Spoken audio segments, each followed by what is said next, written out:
Welcome to Ask China. I'm Vika Lee. In this episode, we're going to look at China's intellectual property issues. What's the global influence of China-made goods? We have asked people from all over the world about their favorite Chinese products. Let's check it out. Chinese Huawei phone. Xiaomi. DJI drones. My laptop, it's a Lenovo Lianxiang. Over the past few years, China has been transferring from the world's factory to an innovation leader. In 2017, DJI won an Emmy Award for technology and engineering. Its camera drones were used on the set of Emmy Award-nominated television productions, including The Amazing Race and The Game of Thrones. As the pioneer of 5G technology, Huawei is helping develop 5G networks for UK's major mobile phone operators. And in July this year, Monaco became the first country in Europe to inaugurate 5G mobile phone network based on Huawei's technology. This year, China is ranked 14th among more than 100 economies worldwide in a benchmark innovation ranking, strengthening its position as a leading innovative nation. China's development in intellectual property has been outstanding, absolutely outstanding. China now is the greatest source, single source of intellectual property applications in the world. So it's a major producer of intellectual property.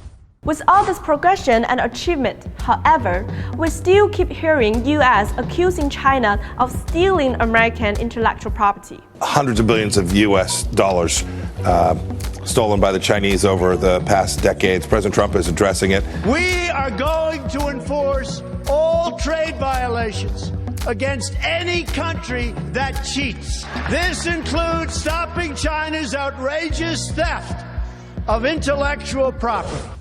We have collected questions about China's intellectual property via CGTN social media platforms, as well as the Q&A website Quora. The idea that China is involved in IP theft probably stems from a lack of knowledge in China's continuous effort in enforcing IP protection. I'm here at Beijing Intellectual Property Court, the country's first court dedicated to handling IPR cases. Today, Judge Zhang Xiaojing will help us understand how China's legal system to step in to reinforce IP protection.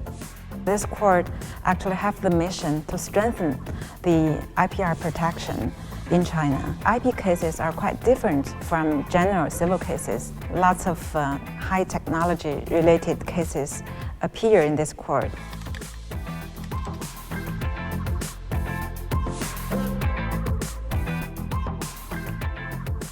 In 2015, at that time, the case number is more than 9,000 cases.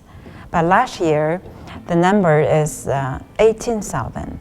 For this court, actually, we have received more than 70,000 cases since the establishment. We have concluded 60,000 cases till now. We have nearly 30% of the cases are cases related to foreign factors. In these foreign-related cases, some of the cases actually both of the plaintiff and the defendant are foreigners, are foreign countries. Some foreign countries actually they make China IP court as the best choice for them to make this kind of IP litigation. To decode more about China's intellectual property protection and understand the accusation made by the US, we've invited Dr. Sun Yang.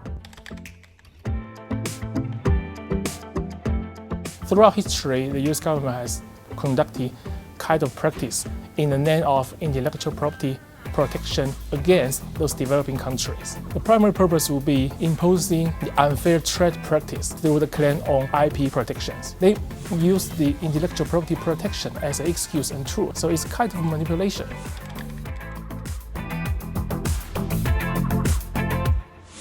Unfortunately, the answer is no. Through the trade war would not beneficiary to resolve the tension or conflict on intellectual property between the US government and the foreign countries. If there is a trade war between the US government or other countries, and all these high-end technology corporations will have to transfer some of the investment, the funds in the corporation to recoup the cost of the trade war. As a consequence, the total amount of the funds and investment on research development will be decreased. That will lead to a disaster outcome. Last year, China paid almost $36 billion for overseas intellectual properties. That's 20 times the amount paid when China first joined WTO in 2001. Legislative efforts, new judicial protection measures, and educational research programs.